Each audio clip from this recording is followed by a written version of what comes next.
Again breaking news చూస్తున్నాం. ఏపీలో 2 MLA quota MLC స్థానాల ఉప ఎన్నికలకైతే ఈసీ షెడ్యూల్ విడుదల చేసింది. ఇక ఈ నెల 25న నోటిఫికేషన్ అయితే విడుదల చేయనుంది.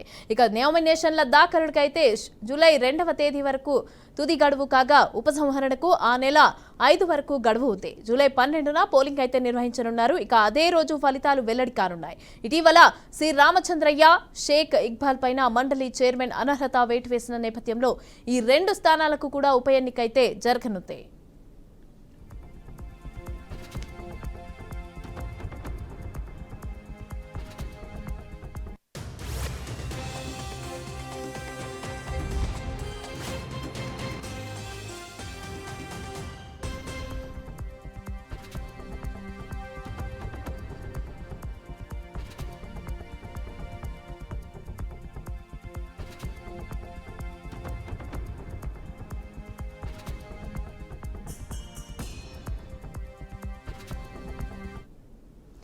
ఏపీలో 2 ఎమ్మెల్యే కోటా ఎమ్మెల్సీ స్థానాల ఉప ఎన్నికలకైతే ఈసీ షెడ్యూల్ విడుదల చేసింది.